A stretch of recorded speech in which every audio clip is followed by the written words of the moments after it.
Good afternoon. Last day हमने verb बताया और वर्ब अभी हम बता ही रहे हैं, जिसमें कैन और कुड का हम बता दिए हैं। लेकिन इसके पहले हम आपको कहेंगे कि मेरे चैनल को सब्सक्राइब करें, जिससे कि अधिक से अधिक मैं आपको वीडियो शेयर कर सकूं और अधिक से अधिक मैं इंस्पायर भी हो सकूं। अब हम आते हैं कि मे पे, चूंकि कैन और कुड हो गया है, मे के बारे में आपको हम बताते हैं। Use of May.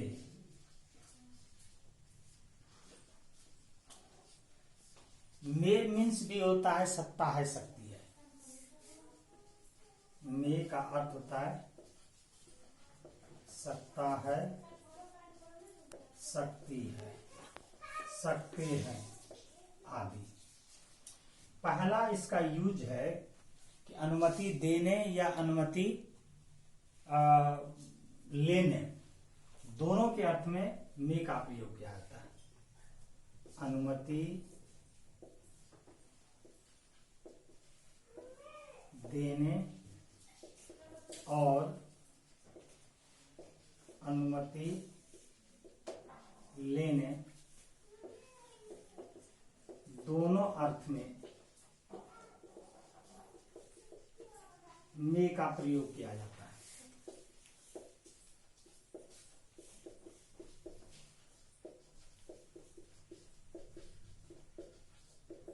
जैसे dash I use your pen, तो इसमें क्या हम मांग रहे हैं कि क्या मैं आपकी कलम का उपयोग कर सकता हूं। अनुमति मांगने के लिए हो रहा है, तो हमको यहां दे देना होगा मे। और यदि देने का सेंस हो अनुमति, तो यस यहां दीजिए, है ना। यू में डैश यूज इट, इसमें ऑप्शन रहेगा मे और कैन, तो आप मे इसमें भरेंगे, चूंकि अनुमति इसमें मांग रहा है, इसलिए हम मे भरेंगे। इसमें अनुमति दिया जा रहा है, इसलिए इसमें भी हम क्या देंगे, मे का ही प्रयोग करेंगे। तो यहां क्या आ जाएगा, yes you may use it. तो मैं एक चीज आपको कह देना चाहता हूं कि मॉडल वर्ब में बेसिकली आपको हर वर्ब का यूज याद रखना होगा। जैसे कैन का शक्ति सामर्थ्य क्षमता, दूसरा कैन की शक्ति सामर्थ्य क्षमता के अभाव में, तीसरा सैद्धांतिक अभाव में, चौथा बताए थे आदत या स्वभाव, ये कैन है। में कैन का ही पास्ट कुड होता है, तो हम कुड के बारे में आपको बताए थे कि यदि वाक्य पास्ट में हो और उससे शक्ति सामर्थ्य क्षमता का बोध हो तो कुड होता है। उसी तरह दूसरा बताए थे कि यदि अनुरोध का बोध हो तो उसमें कुड का प्रयोग होता है। तो अब हम मे पे चल रहे हैं। मे का पहला यूज होता है अनुमति देने, अनुमति लेने इत्यादि के अर्थ में मे का प्रयोग किया जाता है। दूसरा जो यूज है वो क्या है, यदि वाक्य से संभावना का बोध हो तो वैसे वाक्य में मे का प्रयोग किया जाता है। यदि वाक्य से संभावना का बोध हो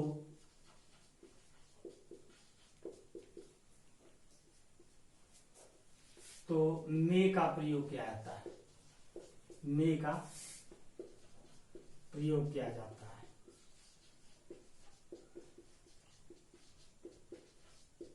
जैसे यहां दिया रहेगा इट डाइस रेन टुडे, और यहां ऑप्शन होगा मे और कैन। तो क्या हो रहा है कि वर्षा होगी, आज वर्षा होगी, संभावना का बोध हुआ, इसलिए मे लगाएंगे। ये हुआ दूसरा। तीसरा यूज है कि यदि दो वाक्यों को so that, in order that, that के द्वारा जोड़ा गया हो तो दूसरे वाले वाक्य में मे का प्रयोग किया जाता है। यदि दो वाक्यों को so that, in order that,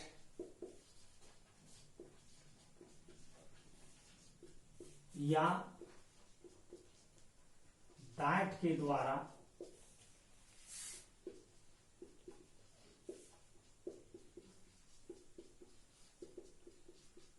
जोड़ा गया हो तो मे का प्रयोग किया जाता है। मे का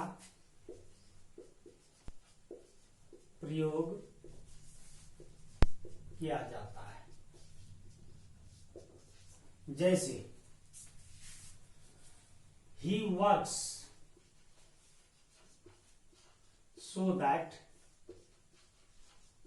he dies pass। यहां रहेगा मे और कैन।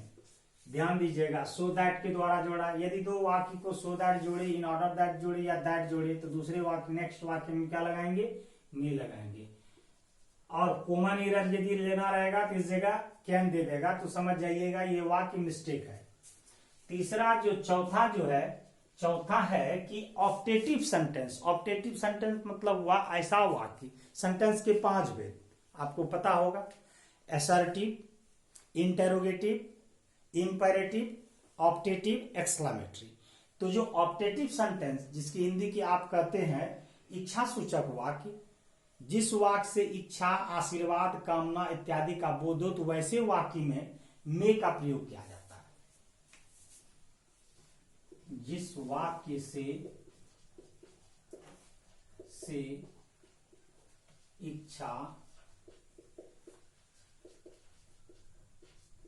आशीर्वाद, शाप, कामना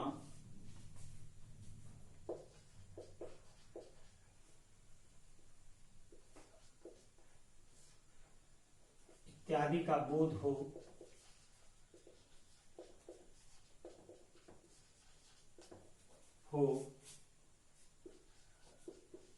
तो मे का प्रयोग किया जाता है।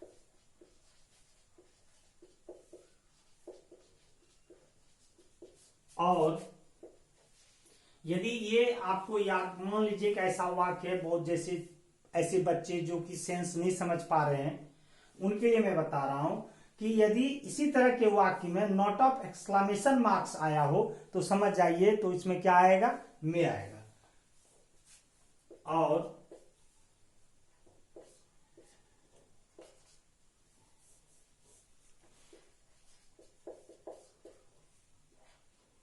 वाक्य के अंत में यही है note of exclamation. Note of exclamation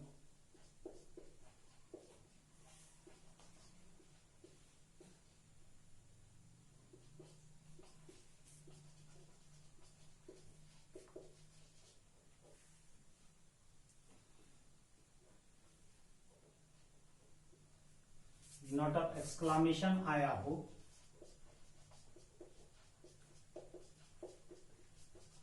तो मे आता है।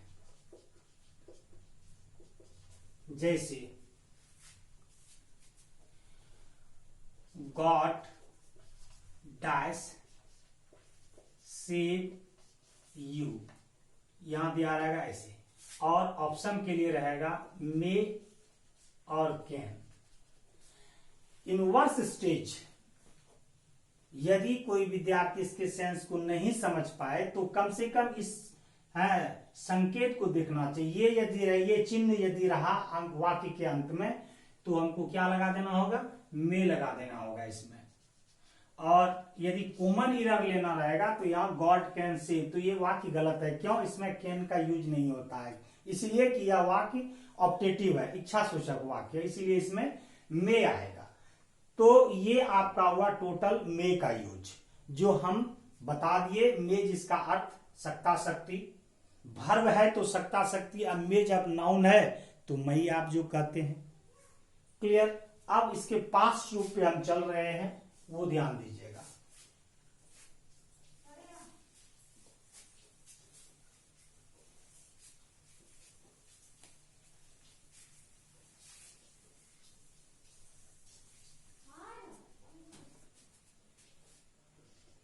Use of might.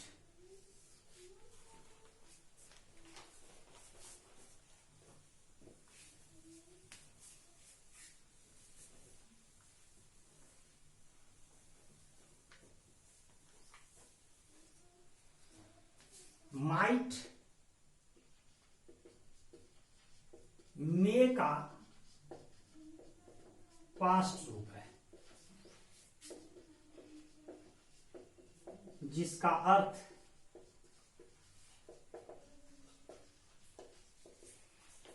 सका या सकी होता है। ये इसका पहला यूज है कि यदि वाक्य पास्ट में हो और उससे संभावना का बोध हो तो माइट का प्रयोग किया जाता है। यदि वाक्य पास्ट में हो और उससे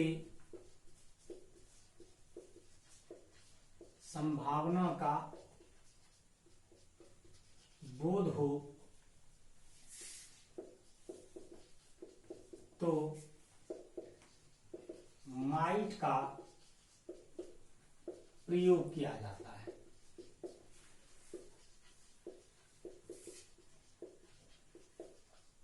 जैसे he said that it does rain today। यहां रहेगा could और might। तो क्या ये पास्ट में और संभावना का बोध आ रहा है, इसलिए हम इसमें क्या दे देंगे, माइट दे देंगे। और यदि कुड दिया रहेगा तो समझ जाइएगा ये इरर है, गलती है, और इसमें कुड नहीं होगा क्योंकि संभावना का बोध हो रहा है, इसलिए माइट होगा। दूसरा जो यूज है वो है पोलाइट रिक्वेस्ट। पोलाइट रिक्वेस्ट का मतलब विनम्र अनुरोध का बोध हो तो वैसे भी वाक्य में माइट का प्रयोग किया जाता है।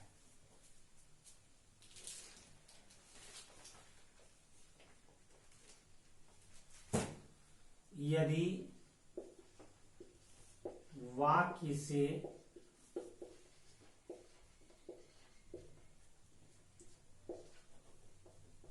विनम्र निवेदन का बोध हो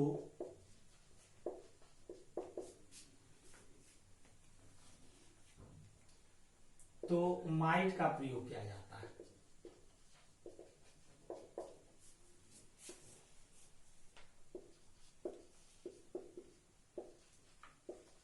किया जाता है जैसे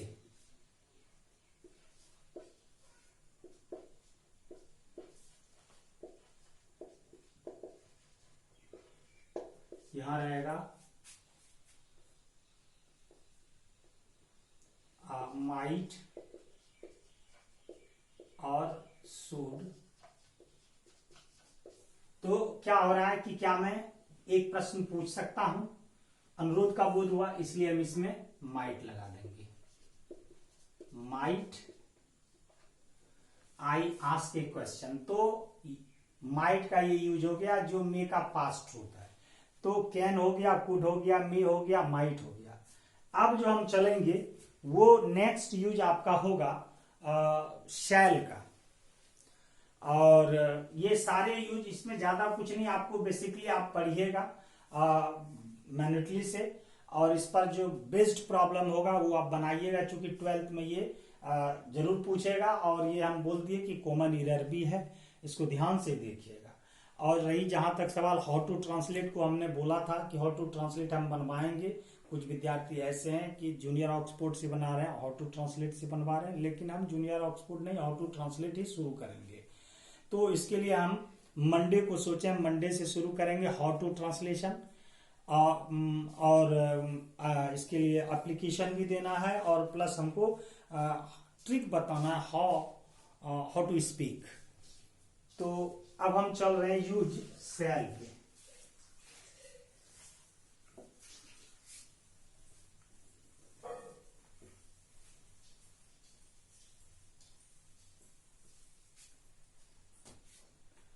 यूज ऑफ शैल। शैल का अर्थ होता है गागेगी, गागेगी। इसका पहला यूज है यदि वाक्य फ्यूचर टेंस में हो और उसे समान कार्य का बोध हो तो वैसे वाक्य में फर्स्ट पर्सन के साथ शैल का प्रयोग किया जाता है।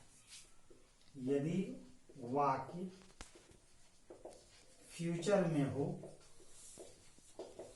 हो और उससे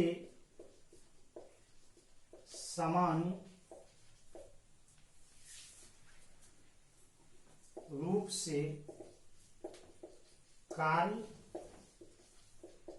होने का बोध हो तो फर्स्ट पर्सन के साथ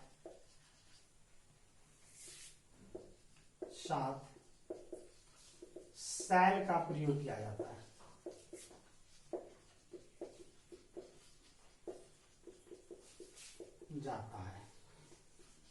जैसे ध्यान दीजिएगा, रहेगा कि आई डू इट टुमारो, यहां रहेगा शैल और विल। चूंकि ये सामान्य रूप से कार्य होने का बोध करा रहा है किसमें, फ्यूचर में, चूंकि टुमारो है, इसलिए हम इसमें क्या दे देंगे, shall. I shall do it tomorrow. Okay. अब दूसरा जो यूज है वो यूज है कि यदि वाक्य फ्यूचर टेंस में हो, उससे धमकी, प्रतिज्ञा, वादा इत्यादि का बोध हो, तो वैसे वाक्य में सेकेंड पर्सन और थर्ड पर्सन के साथ शैल का प्रयोग किया जाता है। यदि वाक्य फ्यूचर में हो और उससे प्रतिज्ञा, धमकी, वादा इत्यादि का बोध हो,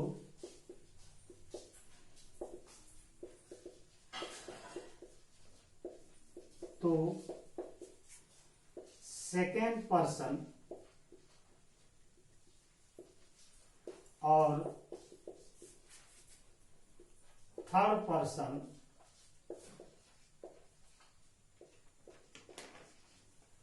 के साथ शैल आता है।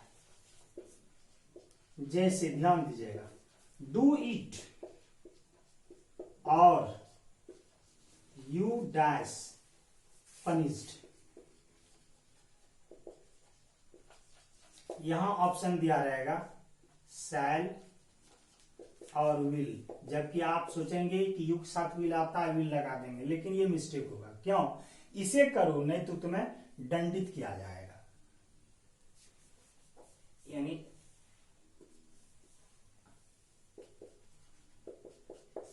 डू इट और you dash dash be punished, तो इसमें हमें भरना होगा शैल। क्यों? तो धमकी का बोध हो रहा है, यानी डू इट और यू शैल बी पनिश्ड। और तीसरा जो यूज है, तो बेसिकली आप समझ गए कि पहला हुआ जो फ्यूचर टेंस में सामान्य रूप से कार्य हो रहा हो, दूसरा हुआ जिससे धमकी, वादा, प्रतिज्ञा इत्यादि का बोध आ रहा हो, तो सेकंड और थर्ड पर्सन के साथ शैल आता है। और तीसरा है, यदि वाक्य से प्रस्ताव का बोध हो तो फर्स्ट पर्सन के साथ इंट्रोगेटिव वाक्य में शैल आता है। यदि वाक्य से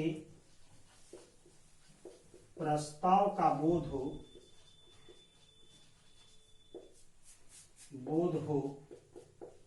और वह वाक्य फ्यूचर में हो तो फर्स्ट पर्सन के साथ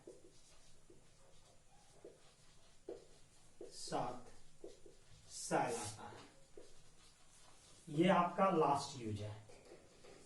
जैसे dash I open the door, ये प्रपोज कर रहा है क्या मैं दरवाजा खोल दूं, यहां रहेगा शैल और कैन। तो प्रस्ताव का बोध है, इसलिए हमको यहां क्या दे देना होगा, शैल का प्रयोग कर देना होगा। तो ये आपका शैल का यूज हो गया। ओके। तो हम कैन बताए, कुड बताए, मे बताए, माइट बताए, शैल बताए। अब इसके बाद हम आपको नेक्स्ट डे बताएंगे और इसको आप ध्यान से पढ़िएगा। आज इतना ही। चैनल को आप सब्सक्राइब जरूर करेंगे जिससे कि हम अधिक से अधिक वीडियो आपको शेयर कर सकें।